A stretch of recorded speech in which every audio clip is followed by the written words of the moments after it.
For most of the previous century, the story of how humans first arrived in the Americas was cast in stone, literally. Clovis points, expertly fluted stone spear tips first discovered in New Mexico in the 1920s, were long hailed as the hallmark of the first Americans. This so-called Clovis First hypothesis held that nomadic hunters had crossed the Bering Land Bridge from Siberia and swept southward around 13,500 years ago, armed with these deadly weapons.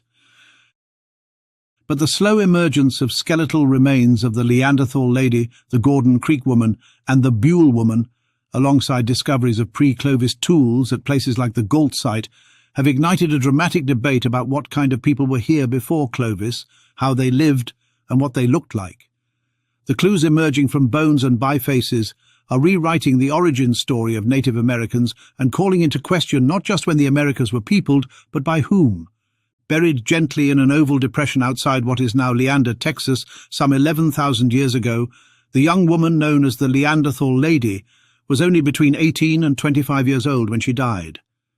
Her body was placed on its side in a flexed position, arms folded, knees drawn up.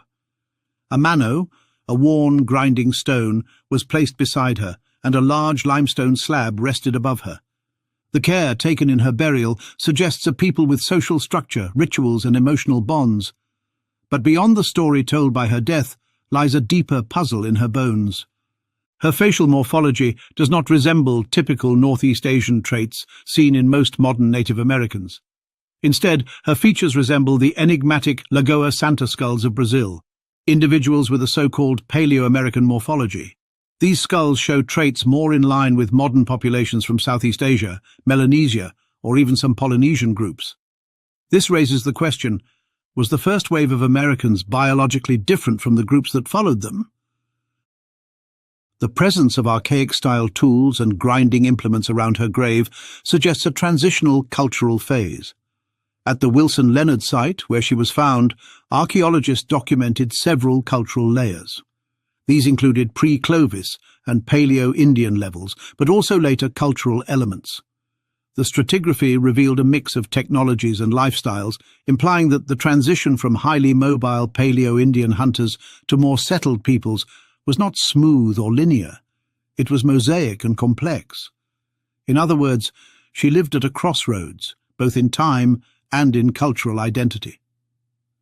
800 miles to the north in Colorado's Roosevelt National Forest, another young woman was interred roughly around 9,400 to 9,700 years ago on the banks of Gordon Creek.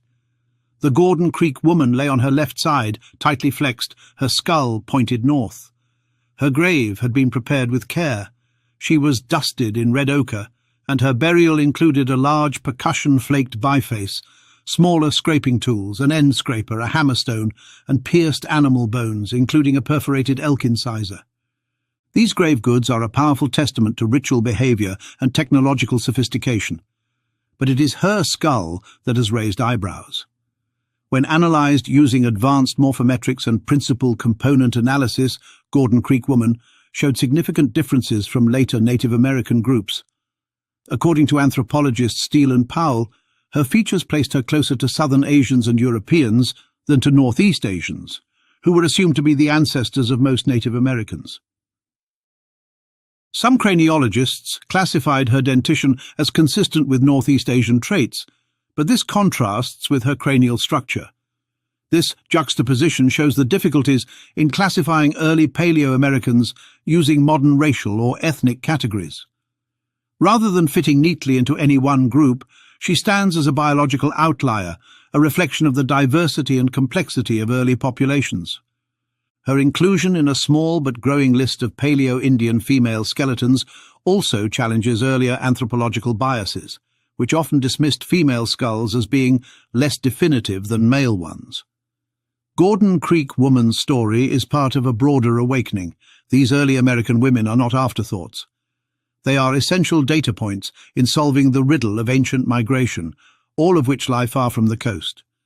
500 miles west of Gordon Creek in southern Idaho, near the town of Buell, and 300 miles southeast of the famous Kennewick Man site in eastern Washington state, a gravel quarry unearthed something extraordinary, a disarticulated human skeleton that turned out to be over 12,700 years old, the Buell woman. Possibly a maternal ancestor of Kennewick man, her bones told a rich and detailed story. Only about 17 to 21 years old at the time of death, she was short but healthy, standing around 5 feet 2 inches. Her diet, analysed through isotopic studies, showed a heavy reliance on meat and fish, especially salmon, indicating sophisticated fishing and cooking techniques. The burial also included unusual grave goods. A pressure-flaked obsidian point lay beneath her cheek, untouched by use, clearly a ritual offering. An incised badger baculum, penis bone, a possible awl, and a bone needle were found nearby. These grave goods, paired with her flexed burial position and the condition of her teeth, suggest a vibrant culture with specific funerary traditions. The real controversy arises from the skull itself. Anthropologist Richard Jantz noted that her morphology did not match any known modern Native American group, but instead resembled Polynesians. Todd Fenton, in contrast, suggested her skull could fall within the American Indian range. The disagreement reveals the slippery nature of morphology in early remains. Without genetic testing, which was not performed, this remains unresolved, but the implications are profound.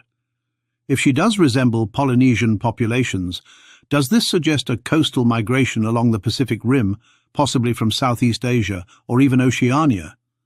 Her association with the Western-stemmed tradition, a set of tools possibly as old as or older than Clovis, adds further depth. This tradition includes stemmed projectile points and bifaces often found in the Pacific Northwest and Great Basin, supporting theories of an early coastal peopling of the Americas. For a best part of 50 years, American archaeology was locked in a dogma that they actually had a name for, which was Clovis First. That they invented a name for a culture. They called them the Clovis culture. We don't know what they called themselves. They were hunter-gatherers.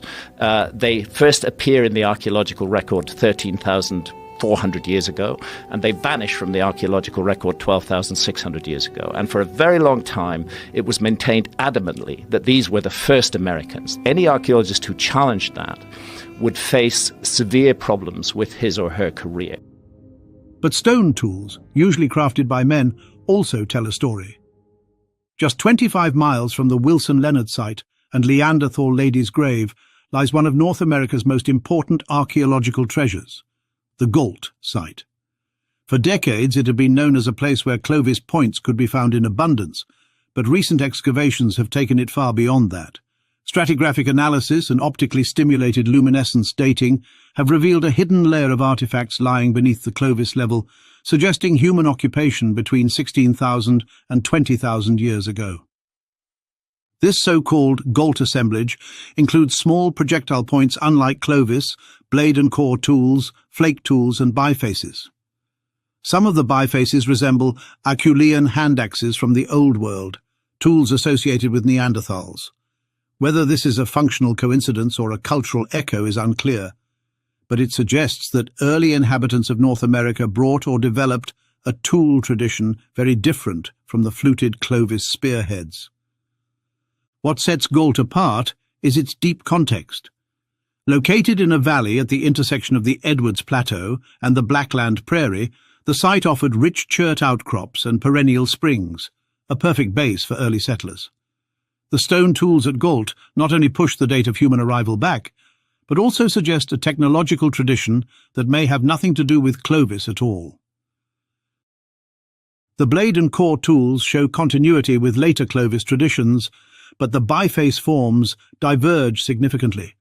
The projectile points in the Gault assemblage are considered unrelated to Clovis. This challenges the notion that Clovis was a founding culture. Instead, Clovis may have emerged within a pre-existing population, an innovation, not an origin. Taken together, the Gault tools and the skeletal remains of Neanderthal lady, Gordon Creek woman and Buell woman present a coherent challenge to the Clovis First model. These remains show diverse morphologies, some resembling Southeast Asians, others Polynesians, and still others ambiguous or intermediate. None perfectly fit the typical Northeast Asian ancestry of most modern Native Americans.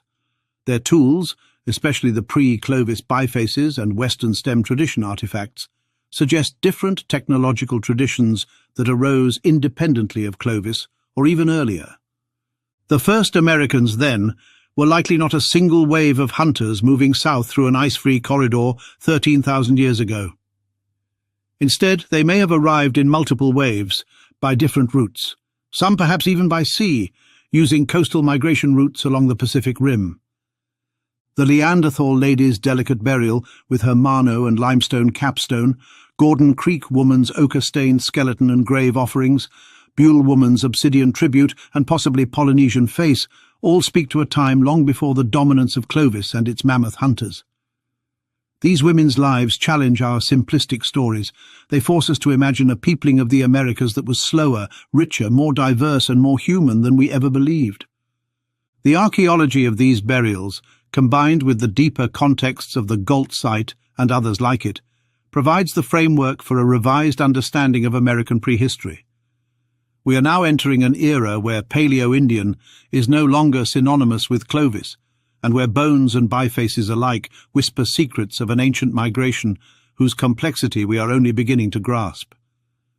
The stories of the Neanderthal lady, Gordon Creek woman and Buell woman illustrate a fundamental transformation in how we understand the first Americans. These are not just skeletal remains. They are individuals, lives once lived in unfamiliar landscapes, carrying genetic and cultural legacies whose echoes are still with us. Their burial positions, grave goods and facial features raise profound questions about identity, migration and memory. And the Gault site, with its ancient tools lying beneath the feet of Clovis, serves as a reminder that what we once saw as a beginning may only be a middle chapter. There were people here before the first Americans. They hunted, fished, carved, buried their dead with reverence, and told their own stories in stone. It is time we listen more closely to what they had to say.